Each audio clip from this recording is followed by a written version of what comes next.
And thanks to At Home for joining us this hour. Okay, if you drive north from San Francisco, you cross the Golden Gate Bridge, you will soon find yourself on Highway 101, headed into the northern part of Northern California. And if you keep going straight up that highway, about 120 miles up Highway 101 from San Francisco, you get to a place called Ukiah.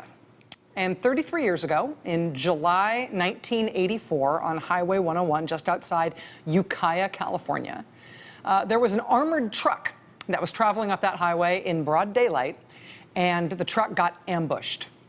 It was a portion of Highway 101 that was on an uphill climb. The armored car was fully loaded, had to slow down as it was chugging up that incline. And that's when the robbers struck. There were other drivers who saw it happen. This was in broad daylight, and they described a pretty professional operation. 2 pickup trucks were involved. Once the armored car started to slow down on that uphill climb, one of the pickup trucks pulled in right behind it, and then another pickup truck pulled in right in front of it. So one right behind, one right in front. They're boxing in that armored car as it was laboring up that incline. And then in what appeared to be a well-coordinated action, guys with guns leaned out of the 2 pickup trucks, one in front of, one behind of the armored car, and they shot out the tires of the armored car. And that forced the armored car to a stop. There were reportedly 6 gunmen altogether. All of them had their faces covered up with bandanas or ski masks. There's 3 guys in each of these 2 pickups. After they'd brought the armored car to a halt, they then used high-powered guns, maybe rifles of some kind, to shoot out the reinforced glass on the armored vehicle. And that's how they got inside it. They got the doors open, and they took off with 10 to 15 heavy bags full of loot.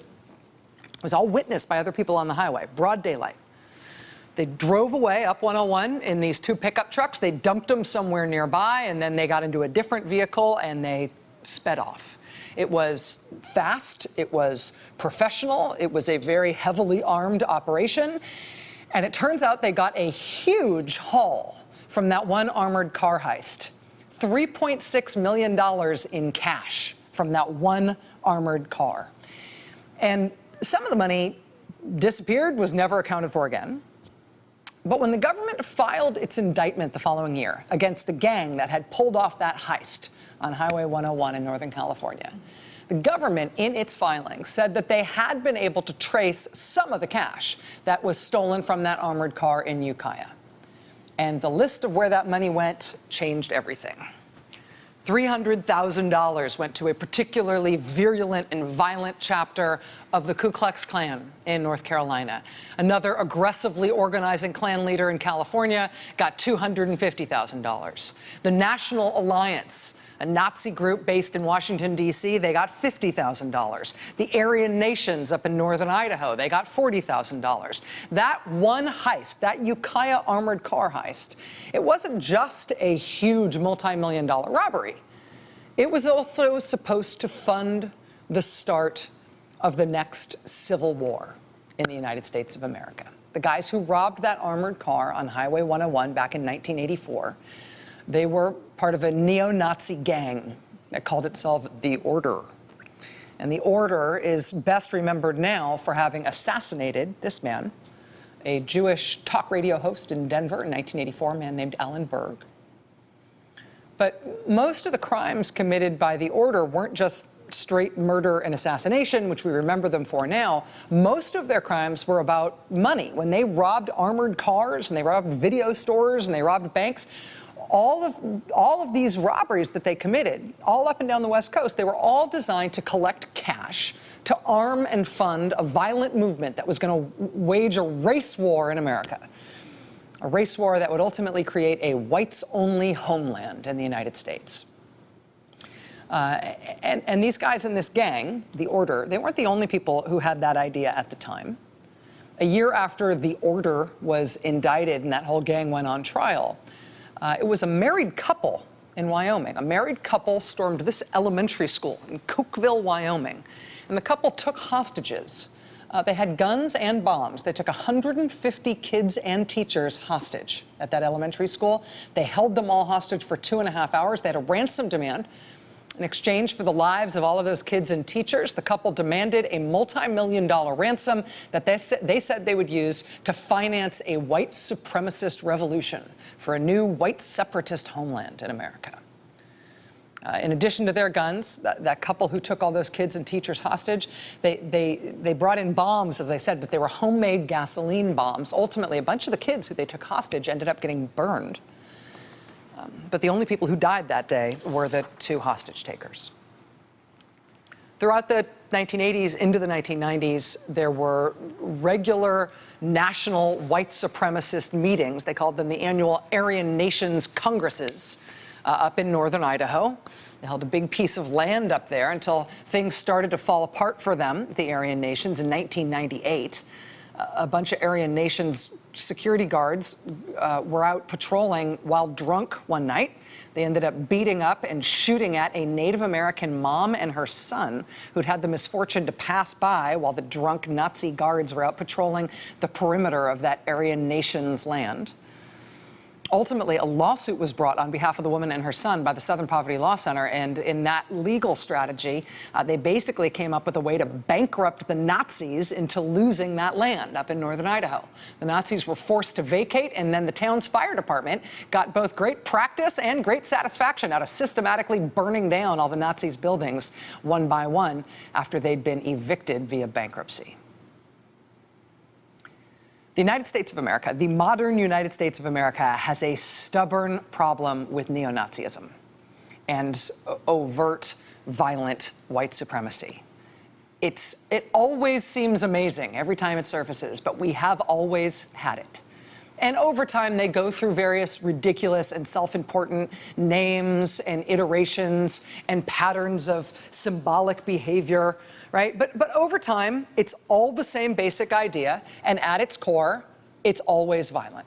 Right? It's the order, it's the Klan, it's the Aryan Nations, it's the Christian identity movement. Now they want to be called the alt-right. Okay, whatever. Their ideas are not new.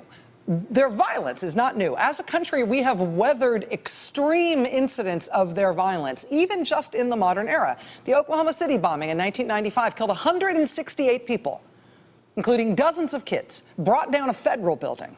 Today, a 23-year-old extremist from Oklahoma has been arraigned for trying to blow up a bank in Oklahoma City to try and follow in Timothy McVeigh's footsteps.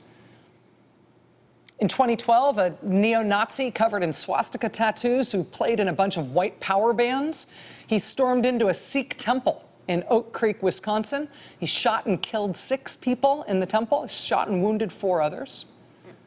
In 2015, another white supremacist shot and killed 9 people, shot and wounded 3 others at a landmark African-American church in Charleston, South Carolina. He said his motive for that shooting is that he was hoping to start a race war. They're all hoping to start a race war. They're always trying to do that. This is a persistent infection in white American culture.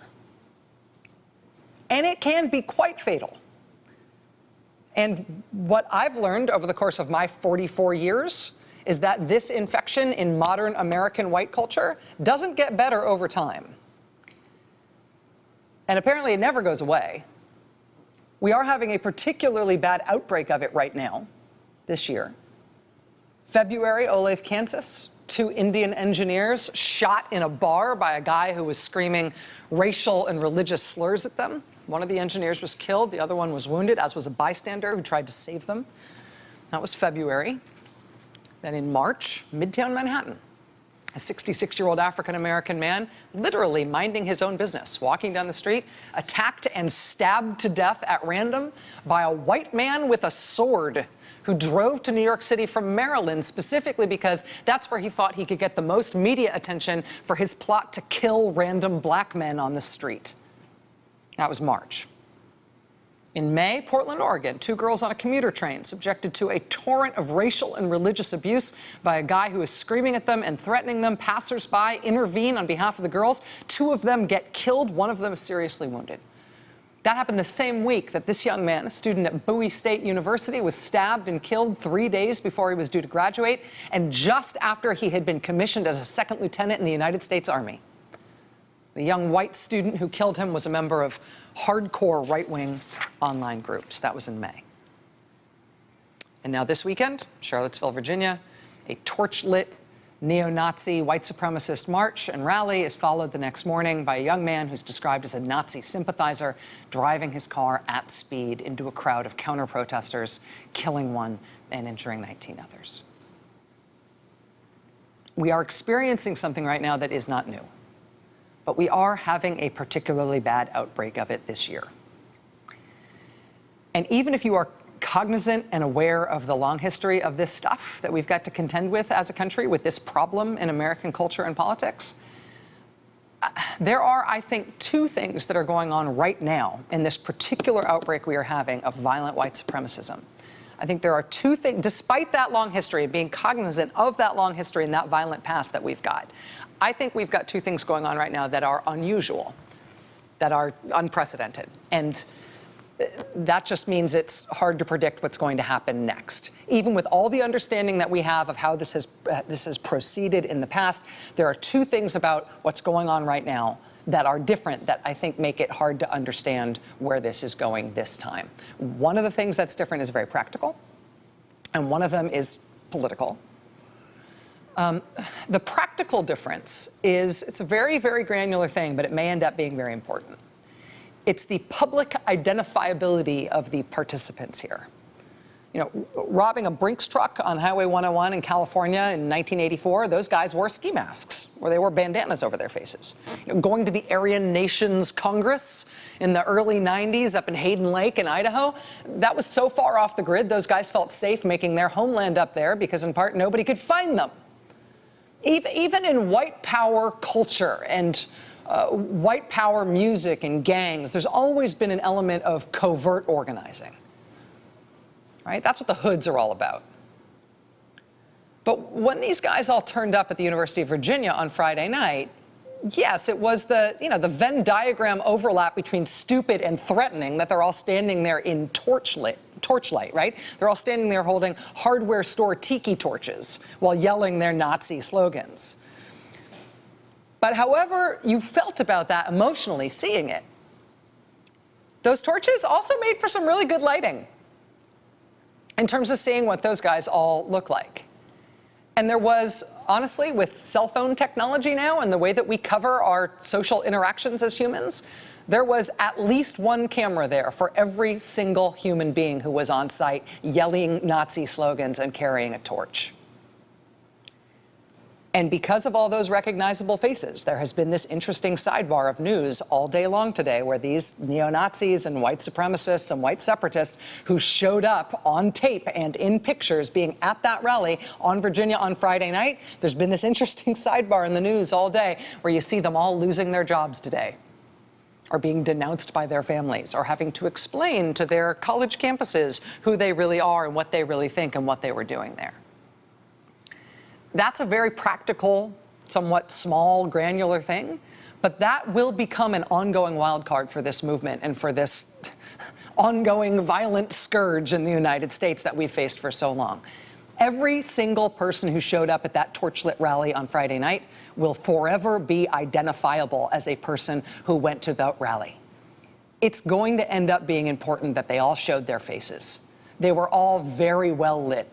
They were all very, very well photographed.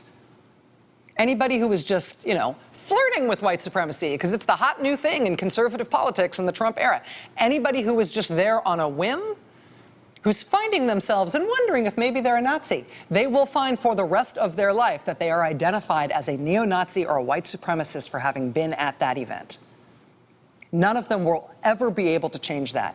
You think having an embarrassing Facebook feed is going to affect your ability to get jobs after grad school? Right. Imagine what it's going to do to you for the rest of your life if you're well lit, on camera, well-defined, identifiable, and named as having been one of these guys punching up counter-protesters while screaming Nazi salutes at the University of Virginia in 2017. And that organizing strategy to do this by torchlight, that might have been dumb. It may have also been genius on the part of the organizers to basically lock in lifelong commitment from these guys who were willing to show their faces, to quite literally show their faces at that event on Friday night. For all of those hundreds of guys who were there on Friday night, they are now in it for life. So That's one wild card. That is legitimately new in terms of how these movements have operated in modern history. That's the practical thing. The political thing, the other thing that's new here is, of course, for the first time ever in modern American history, these guys think they have a champion, not just in politics, but in mainstream politics.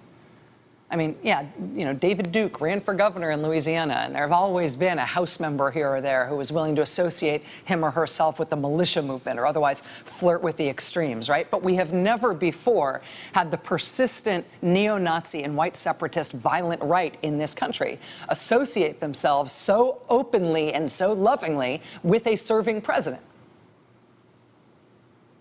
And there's been a lot of talk today and over the weekend about what that association means for this president and how this president talks about that movement.